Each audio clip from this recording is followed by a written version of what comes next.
Salve, salve! Vamos ao nosso capítulo 4 da LRF, que trata da despesa pública. Vamos lá!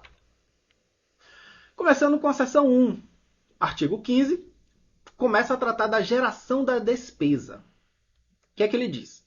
Se a despesa não atender ao disposto nessa lei, então a despesa será considerada não autorizada, irregular e lesiva ao patrimônio público. Então o artigo 15 diz: despesa, atenda ao que eu digo. Existem disposições na lei que elas devem ser seguidas. Se uma despesa não atender o que diz a lei, essa despesa vai ser considerada não autorizada, irregular e lesiva ao patrimônio público. Artigo 16. A criação, expansão ou aperfeiçoamento de ação governamental que acarrete aumento de despesa será acompanhado de... Então, se houver uma ação que vai acarretar o aumento da despesa, essa ação precisa ser acompanhada de estimativa do impacto orçamentário financeiro, acompanhada das premissas e da metodologia de cálculo utilizadas, apenas no exercício que deve entrar em vigor? Não. Tanto no exercício que deve entrar em vigor, quanto nos dois subsequentes. Também deve ser acompanhada da declaração do ordenador de despesa de que esse aumento de despesa, ele tem adequação orçamentária e financeira com a LOA, ou seja, existe uma dotação específica ou existe um crédito genérico para bancar a despesa, ou que a declaração do ordenador de despesa de que esse aumento ele tem compatibilidade com o PPA e com a LDO. Ou seja, a despesa ela deve estar de acordo com as diretrizes, objetivos, prioridades e metas. E é todas aquelas disposições do PPA e da LDO. Certo? Então o ordenador ele precisa declarar tudo isso, né, ele precisa até comprovar que existe essa adequação. Ó, eu estou aumentando essa despesa aqui, mas isso não vai gerar um rombo nos cofres públicos, porque está adequada com a LOA, está compatível com o PPO, com a PPA, o PPA e a LDO. E no caso da estimativa desse impacto orçamentário financeiro, para o exercício que deve entrar em vigor e para os dois seguintes, essa estimativa ela deve ser acompanhada das premissas e da metodologia de cálculos utilizada. Isso aqui eu trouxe o parágrafo 2º, que ele trata diretamente disso aqui, mas eu já tinha adicionado nesse mapa mental nosso. Parágrafo 1º, ele traz algumas definições, alguns conceitos. O inciso 1, ele fala aqui, considera-se, para os fins dessa lei complementar, que adequada com a lei orçamentária anual é quando a despesa, objeto de dotação específica e suficiente, ou que esteja abrangida por crédito genérico, de forma que, somadas todas as despesas da mesma espécie, realizadas e a realizar, previstas no programa de trabalho, não sejam ultrapassados os limites estabelecidos para o artigo. Então, a despesa adequada com a LOA é aquela que está dentro dos limites previstos. Da mesma forma, esse parágrafo 1º, ele traz a definição de compatível com o PPA e com a LDO, que é a despesa que se conforme com as diretrizes, objetivos, prioridades e metas previstas neste instrumento e que não infrinja nenhuma das suas restrições ou proibições. Então perceba que esses são os aspectos que devem estar presentes no PPA e na LDO. Existem lá os requisitos do PPA e na LDO e para que uma despesa esteja compatível com o PPA e com a LDO, ela deve estar conforme com todas aquelas diretrizes, objetivos, prioridades e metas. Parágrafo 3º, trata da despesa irrelevante. A despesa considerada irrelevante, nos termos da LDO, não precisa atender a esses requisitos que estamos estudando. Então, a própria LDO ela vai definir, a despesa abaixo de tal valor ela é considerada irrelevante. Então, nesse caso, não precisa atender aos requisitos da LDO. Aos requisitos que a gente está estudando aqui agora. Claro, toda despesa ela precisa atender à LDO. Inclusive a irrelevante, a que seja considerada irrelevante. E ela só é considerada irrelevante porque a LDO estabeleceu que ela seria assim. Certo? Parágrafo 4º. A estimativa do impacto orçamentário financeiro e a declaração do ordenador da despesa constituem condição prévia para o empenho e licitação de serviços, fornecimento de bens ou execução de obras e para a desapropriação de imóveis urbanos. Lembra que a gente falou da estimativa a estimativa do impacto orçamentário financeiro e a declaração do ordenador de despesas. Então, esses dois institutos, eles são condições prévias para o empenho e licitação de serviços, fornecimento de bens e execução de obras, e também para a desapropriação de imóveis urbanos. Vamos ver a seção 2, que trata da DOCC, Despesa Obrigatória de Caráter Continuado. O artigo 17, ele fala que a DOCC é uma despesa corrente, isso é importantíssimo, a DOCC ela é considerada uma despesa corrente. Ela é derivada de lei, de medida provisória ou de ato normativo, de ato administrativo normativo, e é uma despesa que fixe para o ente a obrigação legal de sua execução por um período superior a 2 exercícios. Então, se existe ali uma despesa corrente, derivada de lei, que fixe ali uma obrigação por mais de 2 períodos, mais de 2 exercícios, ela será considerada uma DOCC, Despesa Obrigatória de Caráter Continuado. Parágrafo 1º, ele diz que os atos que criarem ou que aumentarem uma DOCC, eles deverão ser instruídos com a estimativa do impacto orçamentário financeiro para os 3 exercícios, ou seja, o exercício em que deve entrar em vigor e os 2 subsequentes. E os atos eles também devem demonstrar a origem dos recursos para o seu custeio. Bacana? O ato ele também será acompanhado de comprovação de que a despesa criada ou aumentada não vai afetar as metas de resultados fiscais que foram previstas lá no AMF, Anexo de Metas Fiscais, e os seus efeitos, devendo seus efeitos financeiros nos períodos subsequentes ser compensados, ou pelo aumento permanente de receita, ou pela redução permanente de despesa. Então, se você vai aumentar uma DOCC, não adianta você aumentar uma receita por um ano. Você precisa ter um aumento permanente de receita para compensar esse aumento da despesa obrigatória de caráter continuado, ou você deve fazer uma redução permanente de despesas. Tudo isso para compensar o aumento da DOCC. Considera-se aumento permanente de receita o proveniente da elevação de alíquotas, ampliação da base de cálculo, majoração ou criação de tributo ou contribuição. Isso aqui é bem estranho, né? Pô, professor, então se ele elevar uma alíquota, como é que vai ser considerado um aumento permanente se depois ele pode reduzir aquela alíquota? Foca na teoria. Esquece a prática por enquanto. Foca na teoria, não pensa muito nisso não. Guarda a literalidade da lei, que é isso que vai fazer você garantir sua vaga no cargo, no órgão que você deseja. Parágrafo 4º.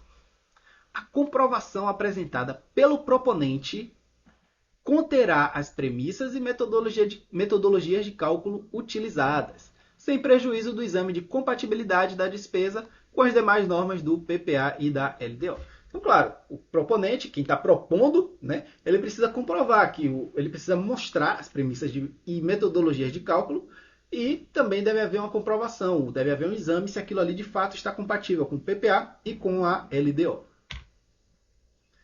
A DOCC ela não será executada antes da implementação do aumento permanente da receita ou da redução permanente de despesa. Então, se você vai aumentar ali uma DOCC ou você vai criar, primeiro você tem que fazer a compensação, certo? Então, primeiro você compensa, você faz o aumento permanente da receita ou a redução permanente da despesa, depois você executa a DOCC. As medidas integrarão o instrumento que criar ou que aumentar a DOCC. Então, no próprio instrumento que cria ou que aumente a DOCC, devem estar previstas essas medidas. Devem estar contidas essas medidas que já devem ter sido já devem ter seu começo, né? Já devem ter começado a ser implementadas. Não precisam estar acompanhadas da estimativa nem demonstrar a origem do recurso as despesas destinadas. Então a gente tem 2 casos aqui de despesas, que nesse caso elas não precisam estar acompanhadas nem da estimativa, daquela estimativa que a gente viu, e também não precisam demonstrar a origem dos recursos para cobrir essas despesas. Quais são essas despesas importantíssimas? Serviço da dívida e o reajustamento geral anual da remuneração dos servidores públicos. Então, para o caso dessas, que isso são coisas que geram despesas, e nessas 2 situações a despesa ela vai aumentar, mas não precisa haver nem aquela estimativa do impacto orçamentário financeiro e nem precisa ser demonstrada a origem dos recursos que vão cobrir essas despesas. A prorrogação de despesa criada por tempo determinado é considerada aumento de despesa. Então, foi criada ali uma despesa para vigorar por 2 anos, e aí você prorroga aquela despesa. Opa! Então, isso aí é considerado aumento da despesa. E deve seguir todos os requisitos previstos na LRF para aumento de despesa. Seção 2, ela trata das despesas com pessoal. A subseção 1, ela trata das definições e limites. Esse artigo 18 aqui ele é meio chatinho. A leitura dele é meio chatinha, mas o conceito dele é: considera-se despesas total com pessoal tudo que for gasto com pessoal. Vamos ler.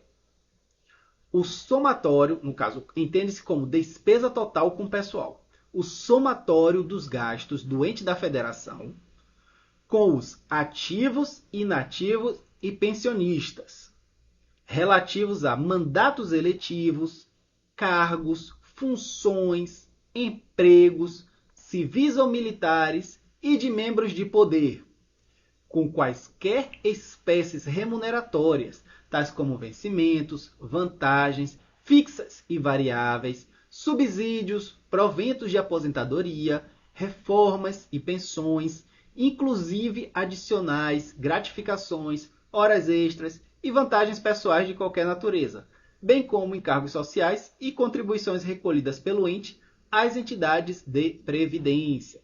Então, observe que as vantagens variáveis, reformas, adicionais, gratificações e vantagens pessoais, elas entram na despesa total com pessoal. Parágrafo 1º. Os valores dos contratos de terceirização de mão de obra que se referem à substituição de servidores e empregados públicos serão contabilizados como outras despesas de pessoal. Olha só que interessante. Houve ali uma contratação de terceirizados para substituir servidores e empregados públicos. Essas despesas elas serão consideradas outras despesas de pessoal. Essa é a classificação dessa despesa. Parágrafo 2º. A despesa total com pessoal será apurada somando-se a realizada no mês em referência com as dos 11 meses imediatamente anteriores, adotando-se o regime de competência independentemente de empenho. Peraí, professor. Se a despesa ela vai adotar o regime de competência, ela considera realizada no momento do seu empenho. E aí depois ele fala independentemente de empenho. Existe aí uma certa contradição. Não vamos brigar com o legislador, o que você precisa é guardar essa literalidade para a sua prova. Tá? Vai cair exatamente assim. Se cair exatamente assim na sua prova, você precisa lá marcar que está correta. Apesar da redação não ser das melhores. Guarda sempre que ele calcula a despesa. Ele não calcula a despesa. A despesa ela não precisa ser calculada de janeiro a dezembro. Despesa total com pessoal, ele pega a do mês em referência e a dos 11 meses anteriores. Parágrafo 3º.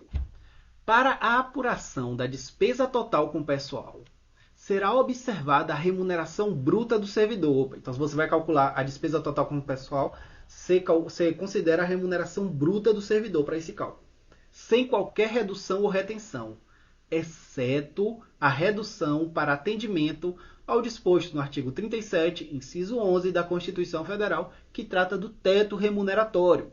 Então, se você fizer ali uma redução para atender o teto remuneratório, essa redução ela também deve ser considerada quando você for apurar a despesa total com pessoal.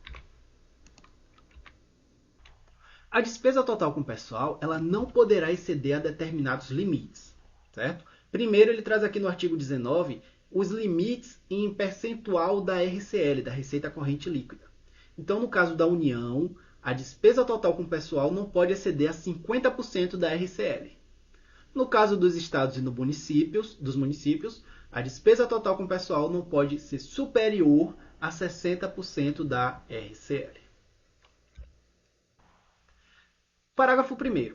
Na verificação do atendimento dos limites de despesas com pessoal, não serão computadas as despesas. Então a gente tem aqui algumas despesas que, a depender da interpretação, poderiam entrar nesse cálculo, mas a própria LRF já veda isso. Ele já diz que quando você for verificar se está sendo atendido, se está sendo cumprido o limite de despesas com pessoal, você não deve computar essas despesas. Quais são elas?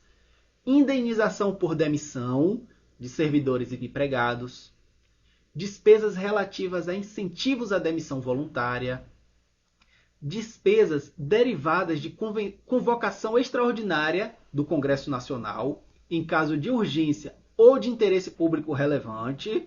Quem conhece a história dessas convocações extraordinárias do Congresso Nacional certamente está dando uma risada aí. Mas é isso aí.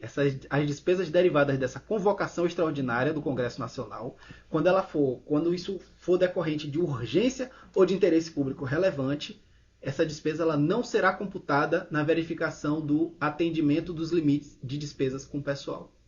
Também não serão computadas as despesas decorrentes de decisão judicial e da competência de período anterior da apuração.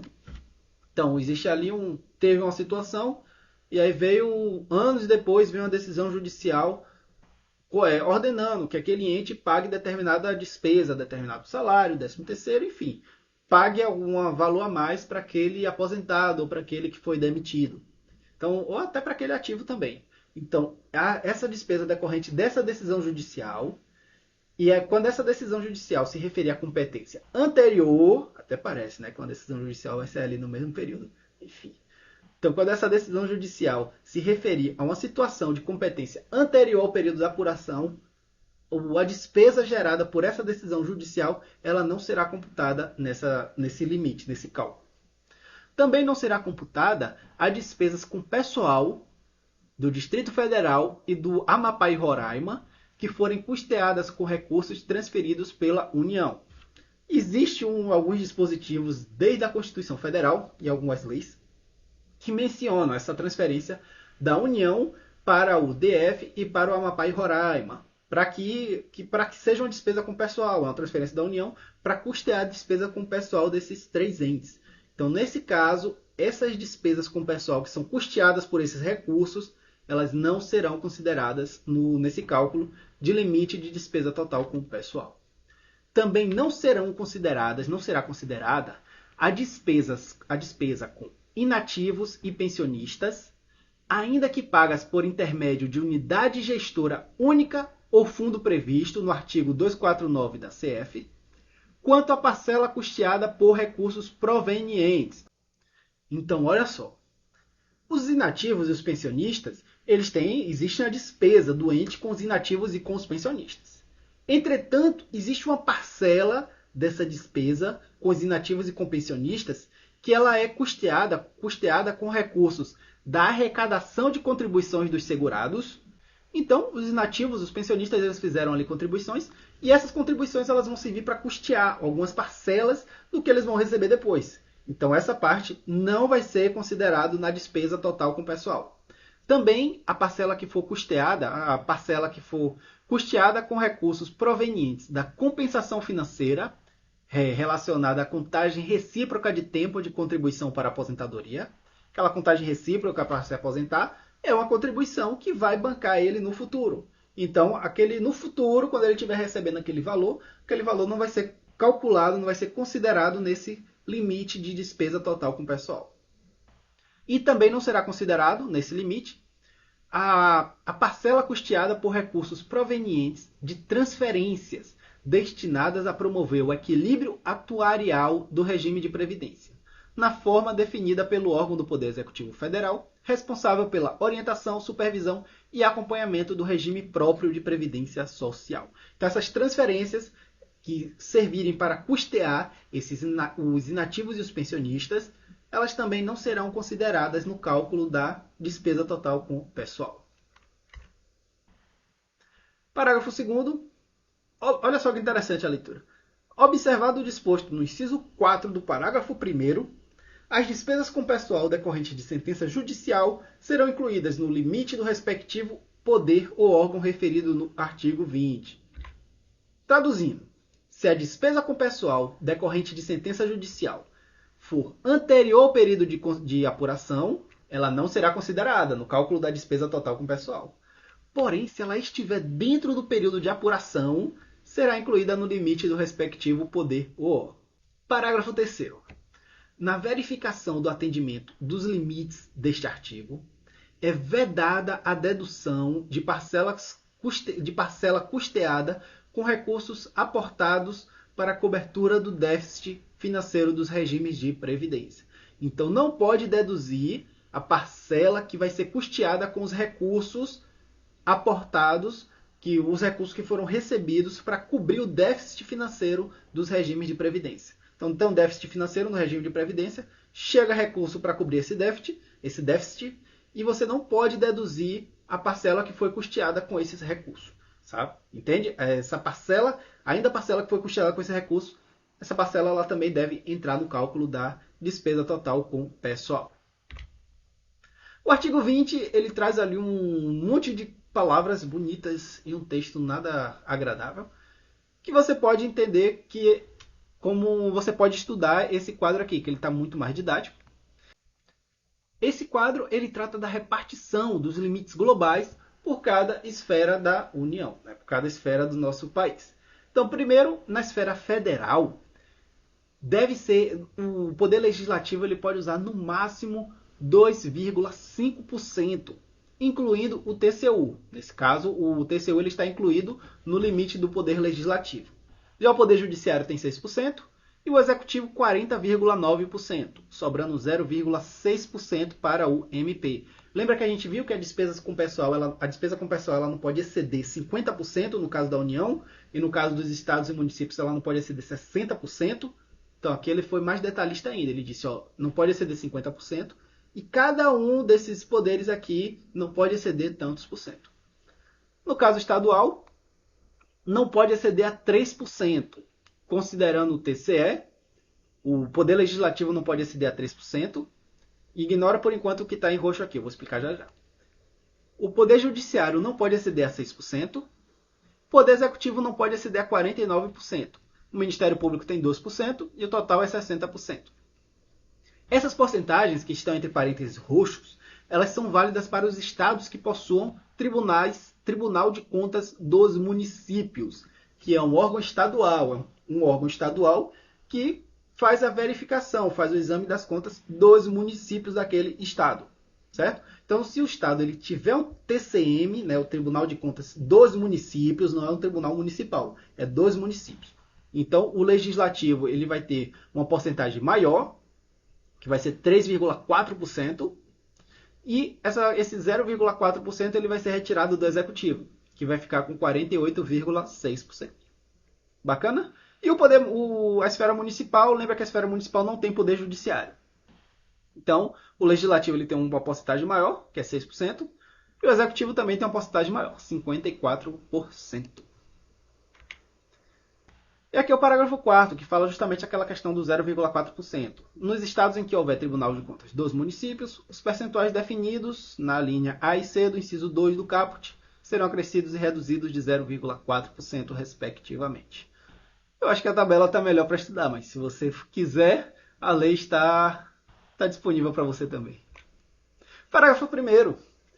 Nos poderes legislativo e judiciário de cada esfera, os limites serão repartidos entre seus órgãos de forma proporcional à média das despesas com pessoal em percentual da RCL, verificada nos 3 exercícios financeiros imediatamente anteriores à publicação desta lei complementar. Nunca vi isso aqui caindo em prova. Tá? Mas o que ele diz é, foi publicada a lei complementar, você pega a média dos 3 exercícios anteriores, calcula, faz uma regra de 3 ali com o percentual da receita corrente líquida e aplica esses valores para definir os limites dos poderes legislativo e judiciário. E o parágrafo 2º, ele traz um blá blá blázinho que fala aqui. Para efeito deste artigo, entende-se como órgão o Ministério Público. O Ministério Público é entendido como órgão para efeito desse artigo. No caso do Poder Legislativo Federal, as respectivas casas e o TCU também são órgãos. No caso do estadual, a Assembleia Legislativa e os Tribunais de Contas também são entendidos como órgãos. No Distrito Federal, a Câmara Legislativa e o Tribunal de Contas do Distrito Federal. E no âmbito municipal, a Câmara de Vereadores e o TCM, quando houver. No Poder Judiciário Federal, os tribunais referidos no artigo 92 da Constituição Federal. Deixei uma listinha aqui, caso você queira ler, não vamos ler, porque não é importante assim para fins de prova sobre a LRF. E no âmbito estadual, o Tribunal de Justiça e outros tribunais, quando houver. Isso aqui é um blá blá blázinho, eu deixei aqui mais para a gente abranger, para a gente estudar toda a lei, mas isso aqui é pouquíssima importância, o que a gente viu aqui agora.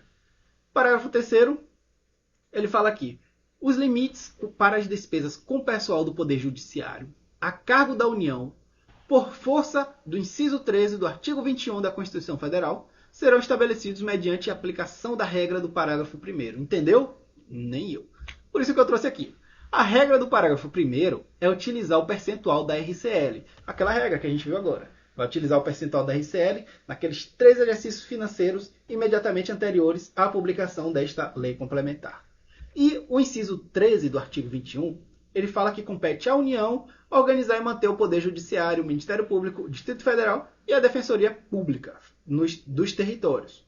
Então, os limites para as despesas com pessoal do Poder Judiciário a cargo da União por força desse dispositivo constitucional serão estabelecidos mediante a aplicação da regra daqueles 3 anos, calcular o percentual da receita corrente líquida, tirar a média, fazer a regra de 3, enfim, está dizendo basicamente isso.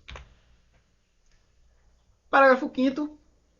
Para os fins previstos no artigo 168 da Constituição, a entrega dos recursos financeiros correspondentes à despesa total com pessoal por poder e órgão será a resultante da aplicação dos percentuais definidos neste artigo, ou aqueles fixados na LDO.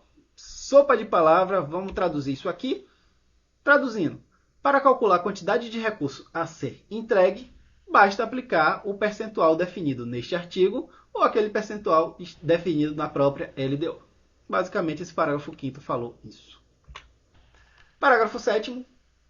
Os poderes e órgãos referidos neste artigo, que acabamos de ler, deverão apurar de forma segregada, para a aplicação dos limites de que trata este artigo, a integralidade das despesas com pessoal dos respectivos servidores, inativos e pensionistas, mesmo que o custeio dessas despesas esteja a cargo de outro poder ou órgão.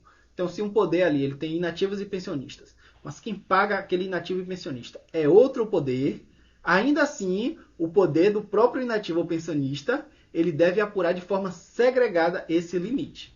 Tá? Nunca vi isso aqui cair em prova não, mas é importante saber, é bacana saber isso aqui. Na verdade, todo esse artigo aqui ele é bem chatinho de você ler, entender, e para o examinador é pior ainda, acredite em mim. Mas já que é importante você conhecer a literalidade. Seção 2. Do controle da despesa total com pessoal. O artigo 21, ele traz uma lista de situações, né, em que uma lista de restrições. Ele fala que é nulo de pleno direito. E ele vai trazer uma lista de situações em que ocorre o aumento da despesa com pessoal, tá? E aí o que foi que eu disse aqui? Eu trouxe primeiro essa informação aqui, ó. Existem algumas restrições que vão estar nesta cor aqui, roxa. No caso destas restrições, elas devem ser aplicadas, inclusive, durante o período de recondução ou reeleição para o cargo de titular do poder ou órgão autônomo. E essas restrições aplicam-se somente aos titulares ocupantes de cargo eletivo dos poderes. Tá? Então, esse artigo 21 ele traz uma série de restrições. E lá no final ele fala, ó, existem algumas restrições, inciso tal, tal e tal, que elas devem ser aplicadas, inclusive, durante o período de recondução ou de reeleição para o cargo do titular do poder ou do órgão autônomo. E essas restrições aplicam-se somente aos titulares ocupantes de cargo eletivo dos poderes. Tá? Então, guarda aí, as que forem roxinhas, elas têm essas duas características.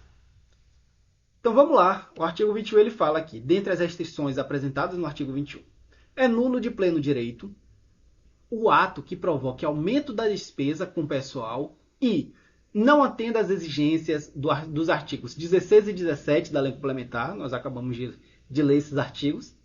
Ou seja, se uma despesa com pessoal ela não atender às exigências da LRF para despesas, o ato será nulo de pleno direito. Também será nulo de pleno direito o ato que provoque aumento de despesa com pessoal e não atenda à vedação, à vinculação ou equiparação de quaisquer espécies remuneratórias para fins de pessoal, para efeito de remuneração de pessoal do serviço público. Então existe uma vedação, ó, não pode haver nenhuma vinculação ou equiparação de qualquer espécie remuneratória para efeito de remuneração do pessoal do serviço público. Então, se um ato aumentar a despesa com pessoal e não atender essa vedação, será um ato nulo de pleno direito. Também será nulo de pleno direito se ele exceder os limites estabelecidos em lei complementar, ou se esse ato não atender ao limite legal de comprometimento aplicado às despesas com pessoal inativo. Então, se ele ultrapassar ali o limite legal, o ato será nulo de pleno direito. Também são nulos de pleno direito. Opa, aqui já são roxinhos, hein? Já cumpre aquela característica que nós vimos lá, aquelas duas características.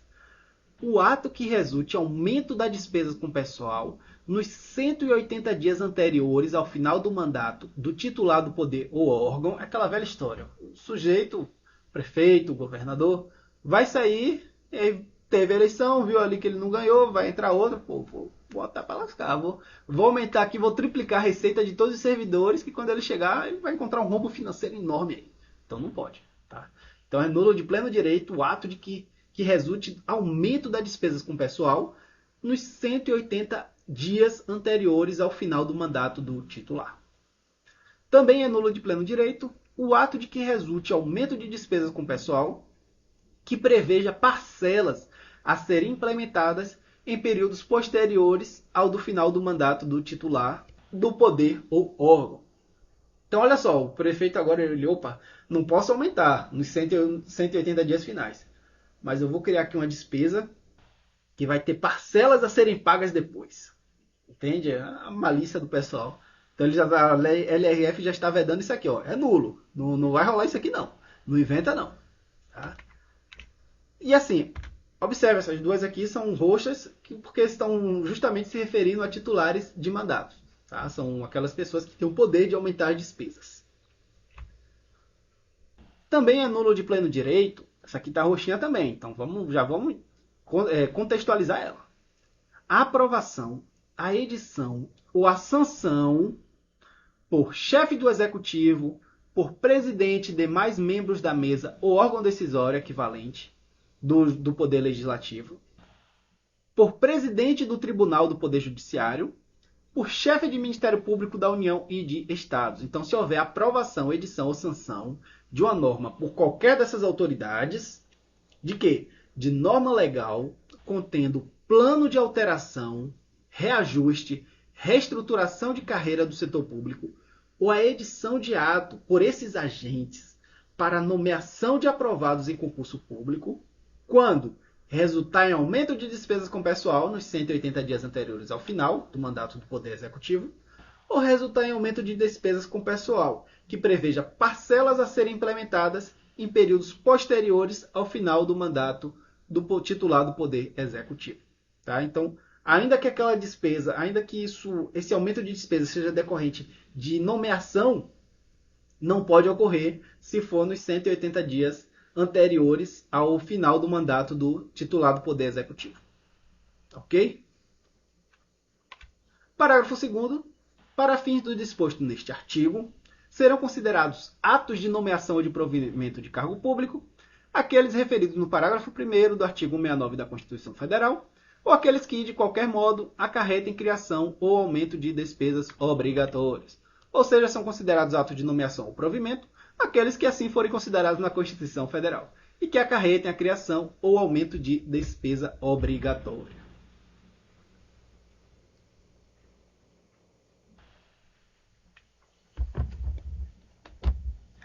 Artigo 22. A verificação do cumprimento dos limites da despesa com pessoal será realizada ao final de cada quadrimestre. Então, ao final de cada quadrimestre, precisa ser feita essa verificação do cumprimento de limites de despesas com pessoal. Parágrafo único. Se a despesa total com pessoal exceder a 95% do limite, então você tem ali uma despesa total com pessoal, o limite, 500 mil. 500 não, vou botar 100 mil que facilita minhas contas. E chegou ali, excedeu a 95 mil, excedeu 95% do limite. E aí não acontece nada? Acontece sim. Nesse caso, serão vedados ao poder ou órgão que tiver incorrido nesse excesso. Ele chama de excesso, mas não é excesso porque não atingiu o limite ainda. No caso, existem dois limites importantes, né? Só para você entender. Existe o limite de alerta e existe o limite prudencial. Tá? O limite de alerta é quando o ente excede 90% do limite. E aí, nesse caso, o Tribunal de Contas alerta ao ente sobre isso. Ó, ente, você excedeu 90%. O tribunal alertou, por isso é um limite de alerta. Esses termos podem cair em prova, limite de alerta e limite prudencial. E o limite prudencial é quando o ente excedeu os 95% do limite. Aí já começa a ocorrer algumas restrições. Opa, ente, eu te avisei quando você excedeu 90%. Mesmo assim, você excedeu 95%. Você ultrapassou o limite prudencial, você não está mais prudente. Isso não foi prudente da sua parte. Estou falando assim só para você não esquecer, para você conseguir aí fazer uma relação. Tá? Então, o que é que esse parágrafo único ele fala? Se a despesa total com o pessoal exceder o limite prudencial de 95%, aí ele vai trazer uma série de vedações. O que é que são vedados? São vedados a concessão de vantagem, aumento, reajuste ou adequação de remuneração a qualquer título, ressalvados aqueles que forem derivados de sentença judicial, determinação legal ou contratual e aquela revisão geral anual da remuneração dos servidores públicos. Tá? Também são vedados a criação de cargo, emprego ou função. Então, se o ente ultrapassou o limite prudencial, ele não pode fazer criação de cargo, emprego ou função. Também é vedada a alteração de estrutura de carreira, se essa alteração implicar aumento de despesas. Também é vedado o provimento de cargo público, admissão ou contratação de pessoal a qualquer título, ressalvada a reposição decorrente de aposentadoria ou falecimento de servidores, mas não em qualquer área, são os servidores na área de educação, saúde e segurança. Então, teve aposentadoria ou falecimento de qualquer servidor dessas três áreas e vai ocorrer a reposição deles, então isso não é vedado. Ainda que o ente ele já tenha ultrapassado o limite prudencial de 95%, ele não vai ter essa vedação apenas para essas três áreas: educação, saúde e segurança. Também são vedados, se o ente ultrapassar, exceder o limite prudencial, a contratação de hora extra. Então ele não pode mais contratar hora extra. Ressalvada a convocação extraordinária do Congresso em caso de urgência ou interesse público relevante. E ou as situações previstas na LDO. Artigo 23. Se a despesa total com o pessoal do poder ou órgão ultrapassar os limites, então, agora a gente não está mais falando de ultrapassar os 95%. Agora ele ultrapassou os 100%, ultrapassou o limite. Topou, estourou, passou da cota ali. Tá? Mesmo com todas aquelas restrições, o sujeito ainda foi lá e conseguiu ultrapassar o limite. Então, nesse caso, o percentual excedente terá que ser eliminado nos 2 quadrimestres subseguintes, sendo que precisa eliminar pelo menos 1/3 no primeiro quadrimestre. Tá? Então ele tem 2 quadrimestres para eliminar o percentual. E observe que ele não precisa eliminar metade no primeiro. Porque no primeiro ele está ali fazendo planejamento ainda e tal. Então no primeiro quadrimestre ele precisa eliminar pelo menos 1/3 do excedente. 1/3 do percentual que ultrapassou o limite. E adotando-se, entre outras providências. Então a própria LRF ela traz algumas providências que o ente ele deve adotar. Redução em pelo menos 20% das despesas com cargo em comissão e função de confiança, que podem ocorrer tanto pela extinção dos cargos e funções ou pela redução dos valores. E o ente também ele pode adotar a exoneração dos servidores não estáveis, para que ocorra a redução da despesa para que ela não fique acima do limite. Se essas medidas não forem suficientes para retornar a despesa ao limite, então, nesse caso, o servidor estável pode perder o cargo, desde que o ato normativo motivado de cada um dos poderes especifique a atividade funcional, o órgão ou unidade administrativa objeto da redução de pessoal. Isso aqui é bem complexo, eu nunca vi isso acontecer na prática, mas você precisa saber que a LR prevê uma situação em que um servidor público estável pode perder o cargo, por incompetência do chefe do executivo. No caso do inciso 1, desculpa, falei chefe do executivo, mas lembra que eu falei errado, né? Cada poder tem seu próprio limite de despesa com o pessoal, tá? No caso do inciso 1 do parágrafo 3º do artigo 169 da Constituição, o objetivo poderá ser alcançado tanto pela extinção de cargos e funções, quanto pela redução dos valores a ele atribuídos. Foi isso que a gente acabou de ver, né? Pode reduzir a redução em pelo menos 20% das despesas com CC e FC, cargo em comissão e função de confiança, Para fazer essa redução, o gestor pode tanto excluir os cargos, extinguir os cargos em funções, ou ele pode reduzir os valores. Parágrafo 2º. É facultada a redução temporária da jornada de trabalho com adequação aos vencimentos da nova carga horária. Como assim, professor? Pode reduzir a carga horária do servidor público e reduzir o pagamento dele? A lei diz que sim, o STF suspendeu a eficácia desse dispositivo. Tá? Então esse dispositivo ele está com eficácia suspensa, continua na lei, continua escrito, mas o STF suspendeu a eficácia. Então ele não pode ser aplicado na prática. Não alcançada a redução estabelecida, e enquanto perdurar o excesso, o poder órgão não poderá. Então, ainda assim, com tudo aquilo, ele não conseguiu alcançar a redução da despesa com o pessoal.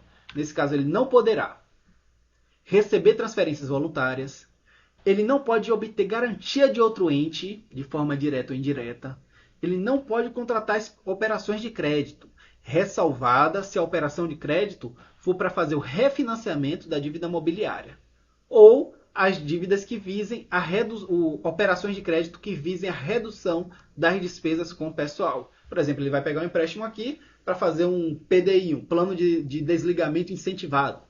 Então, vai reduzir as despesas com o pessoal. Então, tudo bem. Nesse caso, você pode fazer essa operação de crédito. Essas restrições que nós acabamos de ver, elas aplicam-se imediatamente se a despesa total com o pessoal exceder o limite no primeiro quadrimestre do último ano do mandato do poder, do titular do poder ou órgão. Então, no último ano, a gente viu agora, a despesa com o pessoal é calculada ao final de cada quadrimestre. Aí, imagina só, está lá no último ano, e aí no primeiro quadrimestre desse último ano, excedeu o limite. Pronto, ok, poder órgão. Você tem aí 2 quadrimestres para voltar ao limite. Aí o cara pensa, daqui a mais de 2 quadrimestres eu não estou nem aqui, eu vou aloprar, vou chutar o balde. Ele, não, já existem restrições. Se você está no seu último ano e você ultrapassou o limite no primeiro quadrimestre, então você já aplica-se todas essas restrições que nós vimos. Tá? Não espera passar os 2 quadrimestres para ver se ele conseguiu, se não conseguiu, não. Nesse caso, já se aplicam essas restrições que acabamos de ver.